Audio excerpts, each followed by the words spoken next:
सभी का स्वागत है अपने चैनल खुराई जीएमएस कोचिंग में। एट ग्रेड अभ्यास पुस्तिका कक्षा 8 विज्ञान का पाठ 10 तक हमने कंप्लीट कर लिया है। ओनली आपके 3 पार्ट रह चुके हैं। चलिए इनको भी लेकर आ चुके हैं संपूर्ण हल। यही से आपके वार्षिक पेपर में भी क्वेश्चन आंसर पूछे जाएंगे, और त्रैमासिक हो या अर्धवार्षिक। तो त्रैमासिक आपके लग चुके हैं। 6 नवंबर से आपके जो अर्धवार्षिक हैं आ चुके हैं पेपर, तो उनको भी इन्हीं से तैयार कर लीजिएगा। सभी किताबों से आ जाते हैं। तो यहाँ पर पाठ 11 लेकर आ चुके हैं। पाठ 11 आप देख सकते हैं। पाठ का नाम है विद्युत धारा के रासायनिक प्रभाव। इस प्रकार आप इसका पेज नंबर देखेंगे, ये रहा आपका पाठ का नाम दिया गया है। यहाँ पर यहाँ से आपका प्रारंभ होता है क्वेश्चन आंसर। चलिए संपूर्ण हल करते हैं। तो सबसे पहले यहाँ पर आपसे पूछे गए हैं, नीचे दिए गए खाली स्थानों में भरिए। तो पहले नंबर पर आपको विद्युत के कुचालक भर लेना है। इसके बाद दूसरे नंबर में आपको लिखना है प्रकाश उत्सर्जन डायोड, तो अर्थात दूसरे नंबर पर इस प्रकार का भर लेना है। और फिर आपको तीसरे नंबर पर जिंक भर लेना है। तो आशा करेंगे यहाँ पर तीनों खाली स्थान आपने कंप्लीट कर लिए होंगे। चलिए थोड़ा आगे देखते हैं। तो यहाँ पर रासायनिक अभिक्रिया, तो यहाँ पर चौथे नंबर पर रासायनिक अभिक्रिया भर लेना है, और 5वें नंबर में सुचालक भर लेना है। तो यहाँ पर आपको थोड़ा थोड़ा दिख भी रहा होगा, तो यहाँ पर आप कंप्लीट कर लीजिएगा। इसके बाद देखते हैं क्वेश्चन नंबर दूसरे पर। यहाँ पर लिखा है सही विकल्प चुनकर लिखिए। तो क्वेश्चन नंबर 2 में सही विकल्प दिए जाएंगे। तो पहले का राइट आंसर आपका लोहे की छड़ हो जाएगा। दूसरे का राइट आंसर आपका द्रव्य से अच्छा चालक है, इस प्रकार हो जाएगा। इसके बाद नेक्स्ट क्वेश्चन देखेंगे। तो ये रहा आपका साधारण बल्बों के स्थान पर एलईडी का प्रयोग अधिक क्यों किया जाता है, कौन सा कथन सही है। तो यहाँ पर आपके तीनों कथन सत्य हो जाएंगे। कम बिजली का उपयोग करना, लंबा जीवन है, अधिक प्रकाश देता है। तो अर्थात जो एलईडी बल्ब है उसका लंबा जीवन होता है, कम बिजली खाता है और अधिक प्रकाश देता है, इसलिए एलईडी बल्ब का प्रयोग बल्बों से अधिक किया जाता है साधारण बल्ब से। ठीक है, तो आशा करेंगे क्वेश्चन नंबर 3 भी आपने समझ लिया होगा। चलिए जो ऑब्जेक्टिव है उनका चौथा क्वेश्चन देखेंगे। निम्नलिखित में से कौन सा विलयन विद्युत चालकता नहीं दर्शाता। तो यहाँ पर शक्कर का विलयन इसका राइट आंसर हो जाएगा। चलिए क्वेश्चन नंबर 4 के बाद आते हैं क्वेश्चन नंबर 5 पर। तो क्वेश्चन नंबर 5 में पूछा गया है एक विद्युत धारा उत्पन्न कर सकती है। तो यहाँ पर उपयुक्त सभी अर्थात तात्विक प्रभाव कर सकती है, रासायनिक प्रभाव कर सकती है, चुंबकीय प्रभाव कर सकती है एक विद्युत धारा। तो यहाँ पर उपयुक्त सभी इसका राइट आंसर हो गया। इसके बाद देखेंगे प्रश्न फर्स्ट, आसुत जल में विद्युत का चालक क्यों नहीं होता। तो कारण लिखिए। आसुत जल लवणों से मुक्त होने के कारण विद्युत का चालक नहीं करता है। इस प्रकार पहला क्वेश्चन आपसे यहाँ पर पूछा गया था अति लघु त्रिज्यीय का, जो आपने कंप्लीट कर लिया है। इसके बाद देखते हैं क्वेश्चन नंबर दूसरा। तो क्वेश्चन नंबर 2 में दिया गया है दिए गए पदार्थों को विद्युत के चालक एवं कुचालक पदार्थों के रूप में वर्गीकृत कीजिए। तांबा, एल्युमिनियम, रबर, प्लास्टिक, लोहा, लकड़ी। तो विद्युत के चालक और विद्युत के कुचालक। तो तांबा, एल्युमिनियम और लोहा विद्युत के चालक हैं। रबर, प्लास्टिक और लकड़ी विद्युत के कुचालक हैं। तो इस प्रकार आपने क्वेश्चन नंबर 2 भी कंप्लीट कर लिया है।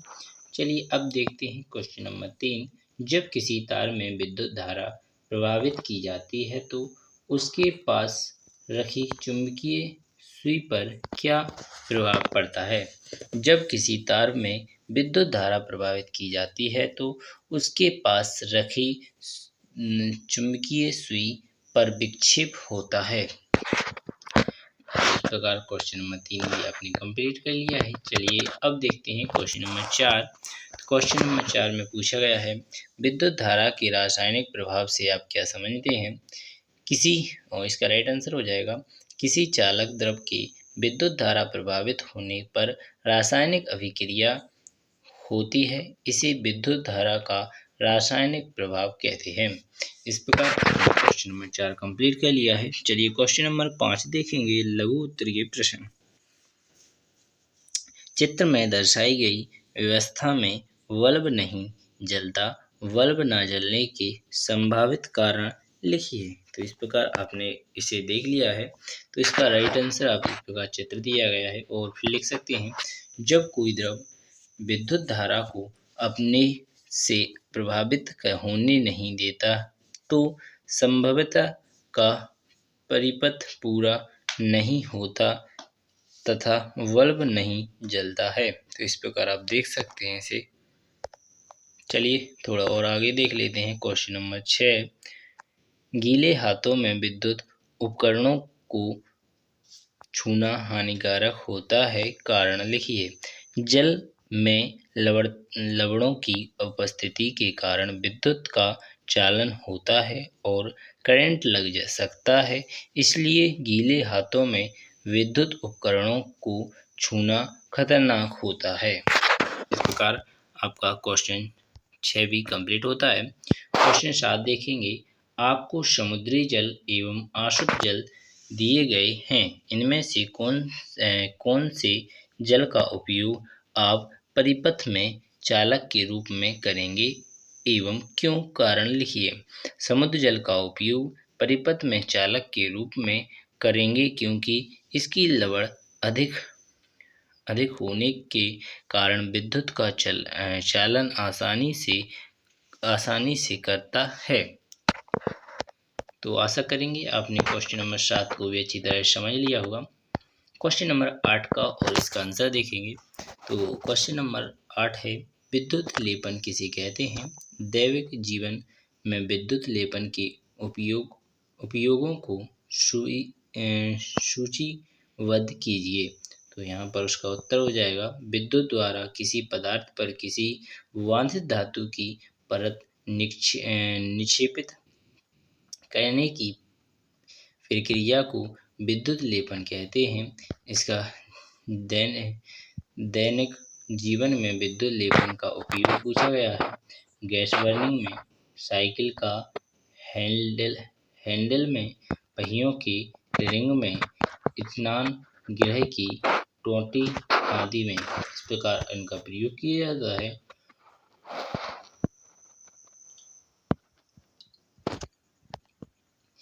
अब दीर्घ उत्तरीय प्रश्न आ चुके हैं। तो क्वेश्चन नंबर 9 भी देख लीजिएगा।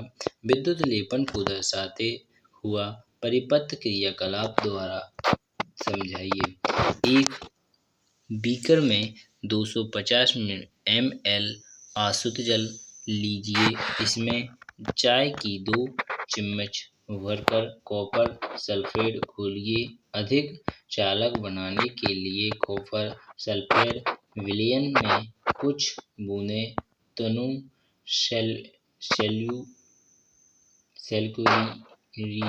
सल्फ्यूरिक अम्ल को डालिए।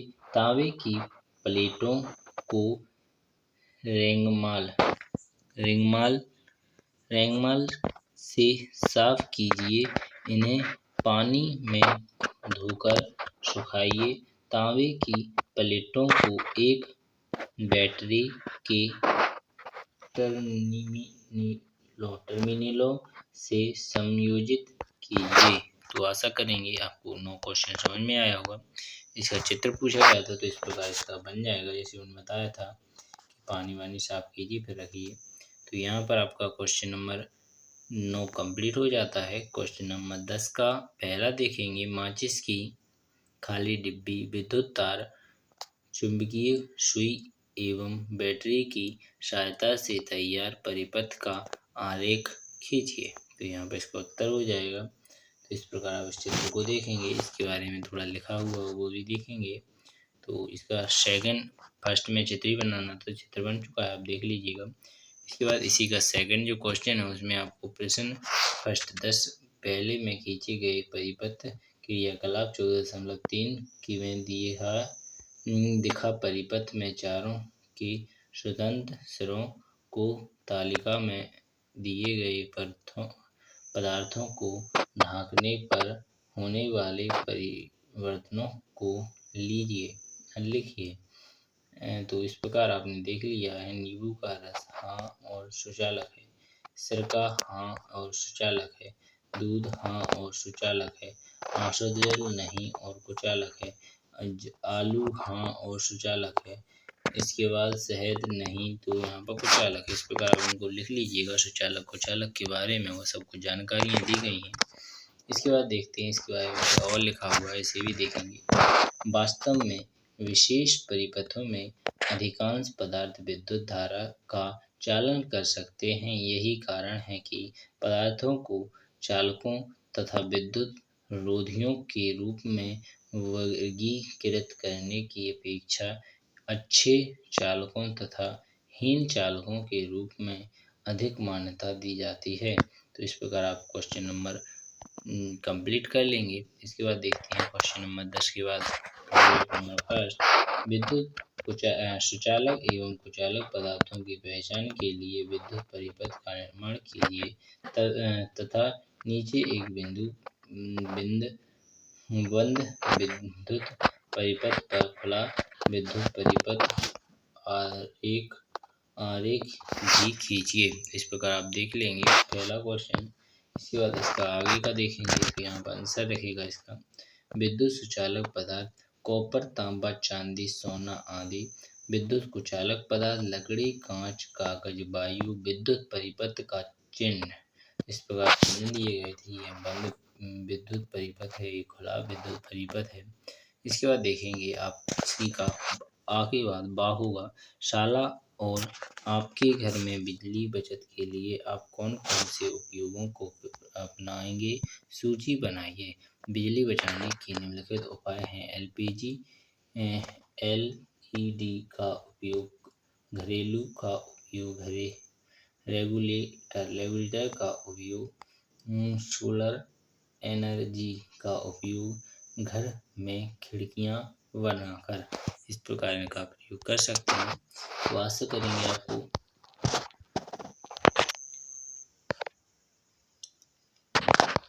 प्रोजेक्ट फर्स्ट समझ में आ चुका होगा। चलिए प्रोजेक्ट सेकंड भी देख लेते हैं क्योंकि पूरा हल करना था। तो प्रोजेक्ट सेकंड में लिखा है, अपनी शाला पर मोहल्ले में ऐसी वस्तुओं की सूची बनाइए जिन पर विद्युत लेपन किया गया हो। तो इस प्रकार इसको कंप्लीट कर लीजिएगा। विद्युत लेपन वस्तु में सोने की सस्ती अंगूठी, हार, कंकन, आभूषण, कार, स्कूटर, साइकिल, रिक्शा आदि का चमकीला भाग। यहाँ पर आप देखेंगे घड़ी की डायल, चेन, चमकीला कीमती पेन, चमकीली बर्तन, चम्मच आदि। इसके बाद अपने घर की कुछ ऐसी वस्तुओं की सूची बनाइए जिसमें विद्युत धारा प्रभावित होती है। विद्युत धारा प्रभावित होने वाली वस्तुएं: बर्तन, लोहे के तार, लोहे का रॉड, चम्मच, गिलास, 4 के बाद 5 आ जाता है। तांबे के तार, लोहे की टेबल, पलंग आदि। इस प्रकार आप देख सकते हैं। तो आशा करेंगे आप सभी को समझ में आ गया होगा। इसके बाद आपका पूरा कंप्लीट हो जाता है पार्ट 11। इसके बाद देखते हैं पार्ट 12 का इंतजार करेंगे अगली वीडियो में। जब तक के लिए सभी दोस्तों के लिए बहुत बहुत धन्यवाद एवं बेल आइकन को दबा लें जिससे कि जो भी वीडियो अपलोड हो तुरंत आपके पास पहुंच जाए। धन्यवाद। जय हिंद, जय भारत।